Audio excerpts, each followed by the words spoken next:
This is Sweden, the newest member of NATO, marking a historic shift as their modern-day geopolitics were traditionally characterized by a policy of armed neutrality and cooperative peacekeeping, as well as diplomatic efforts with both the West and Russia. However, Russia's invasion of Ukraine changed all of this, and in May 2022, Sweden and Finland took a major step away from neutrality and applied for NATO membership. And while Finland was accepted into NATO after just 11 months, it took 21 months until NATO finally accepted Sweden, because Turkey and Hungary had some conditions before accepting their membership bids.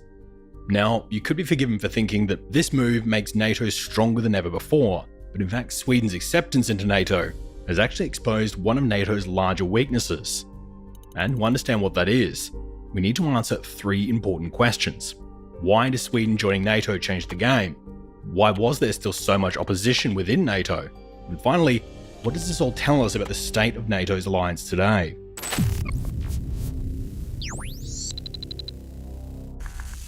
The history of the Baltics is pretty important for understanding why Sweden wasn't already a member of the NATO alliance, as during the Cold War, the Baltic was a major frontier between NATO and the Warsaw Pact, where the Soviet Union exerted its control from the border of Finland, down the Baltic coast of the Soviet Union, and across Poland all the way to the border of the two Germanys. On the other side, there are the NATO countries, with Denmark, West Germany, and Norway creating the boundary between the Soviet-controlled Eastern Europe and the Allied-controlled West, with these Baltic states holding a pivotal position within Russia's expansion plans, serving as the gateway to the North Sea and the Atlantic Ocean. Control over the Baltic states allowed the Soviet Union to establish naval bases that could monitor and potentially control maritime traffic entering and leaving the Baltic Sea. But Sweden, in its unique geographic position, maintained a strong policy of neither aligning with the West nor with the East, whilst maintaining a highly capable and specialized military.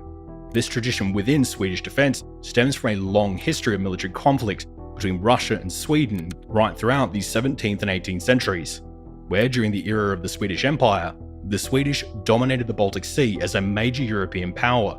contesting control of large parts of Scandinavia and clashing with states like Russia for dominance of the Nordic region. However, it was with the Treaty of Roskilde in 1658 that Sweden's territorial expansion finally reached its peak, acquiring significant territories in Northern Europe. But after the subsequent Great Northern War of 1700 to 1721, Russia would emerge victorious and solidify itself as a major power here in the theatre.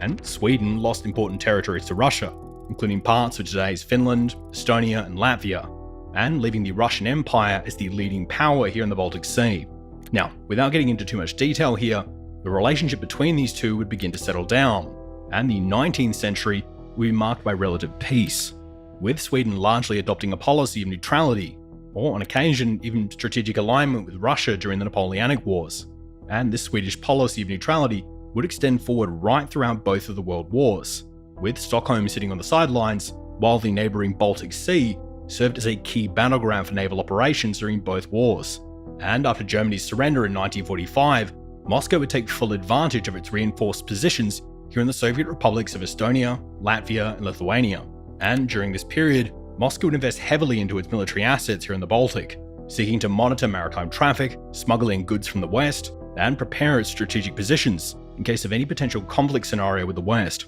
All of that would come undone though, as following the breakup of the Soviet Union in 1991, Russia would be forced to withdraw its military forces from the three newly independent Baltic states.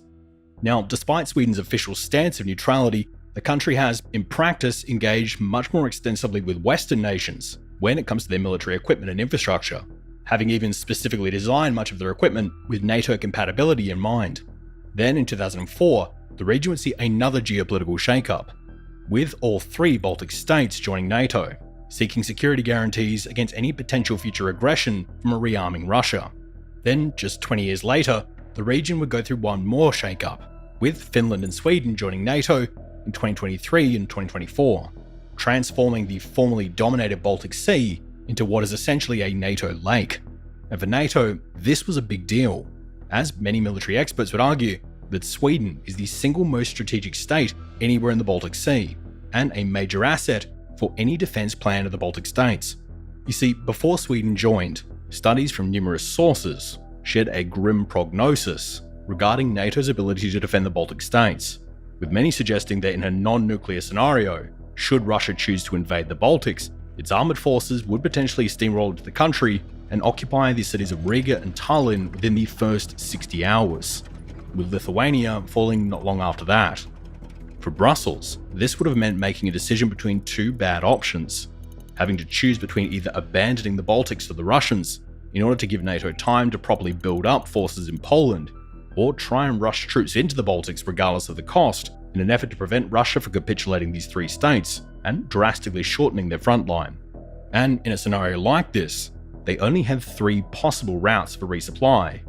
The main route being this highway through the Suwalki Gap, squeezed between Kaliningrad and Belarus, an especially treacherous position and one that most analysts expected to be closed pretty quickly, essentially trapping any NATO forces positioned here in the Baltic states.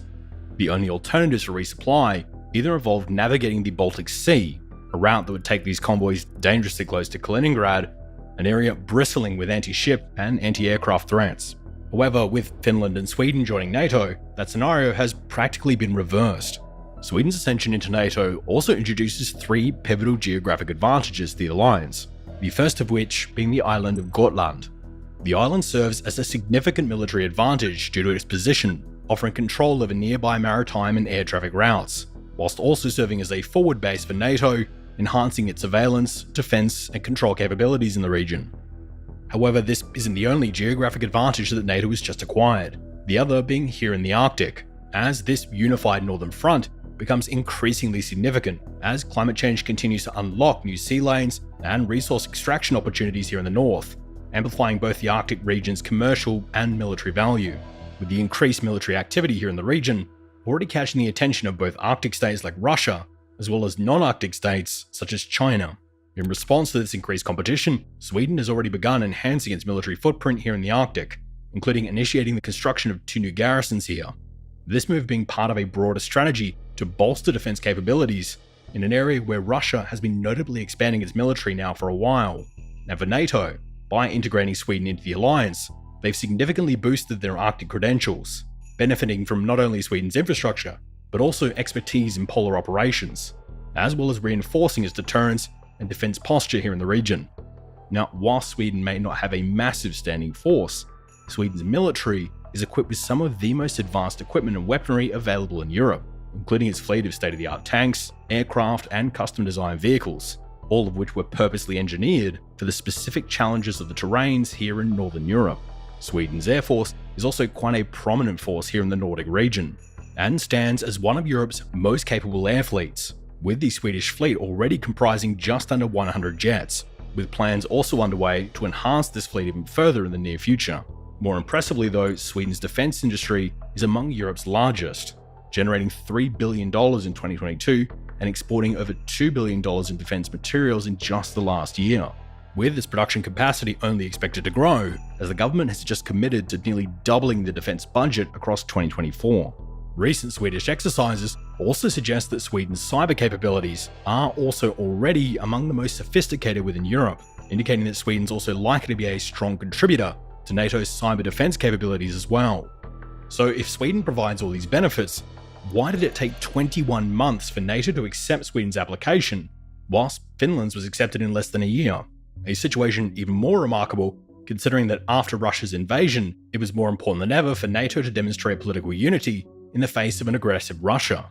Instead, Sweden's bid was blocked due to opposition from Hungary and Turkey, both of whom would make demands before they would give assurances not to use their veto during the official vote. First, Turkey demanded that Sweden cracks down on the PKK, a Kurdish separatist group, as well as anti-Muslim demonstrations that had been happening within Sweden, partly in an effort to combat terrorism, and partly in an effort to court religious voters before the upcoming Turkish elections. However, Sweden traditionally puts a high value on freedom of speech, which meant allowing organisations like the PKK to protest in public in Sweden. But to please their potential Turkish allies, Sweden would eventually make concessions, promise to take these issues seriously, and do more against Kurdish extremism.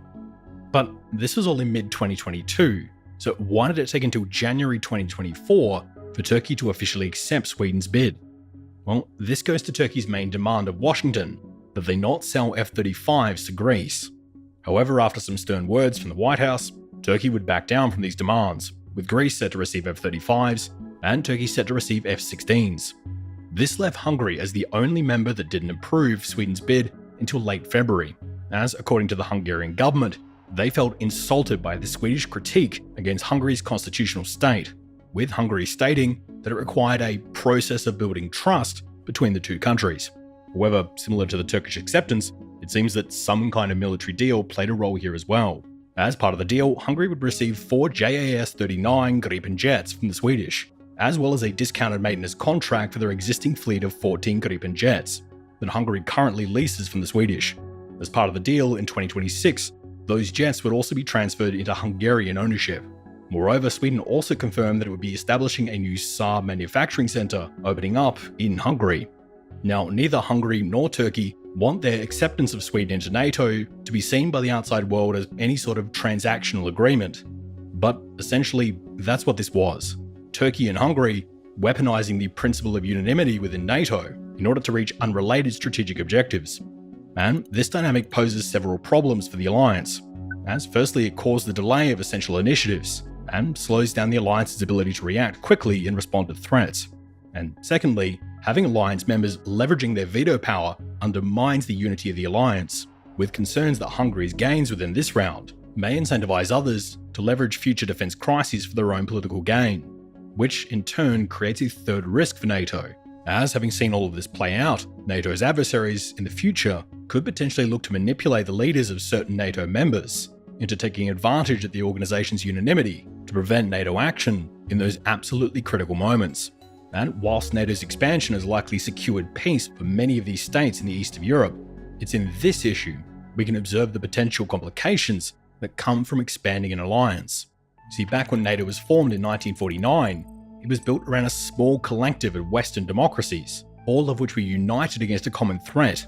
But one could argue that the subsequent expansion may have undermined some of the initial unity within the alliance, as by integrating more members, all with diverse interests and values, into one cohesive alliance that requires significant diplomatic effort and compromise, it could potentially impact the alliance's effectiveness and cohesion going forward. So the problem that Turkey and Hungary's power plays here are possibly exposed is that NATO, whilst gaining more in strength on the battlefield, may have discovered some vulnerabilities within the boardroom. And in future, if, God forbid, Article 5 were ever to be called upon, NATO might first find themselves fighting a bidding war, whilst the real war moves past them on the battlefield. Thanks again for watching. If you enjoyed hearing about the difficulties and logistics surrounding naval invasions, we go into all of that in much more detail here in our video unpacking a theoretical invasion of North Korea, which you can check out by clicking the box here.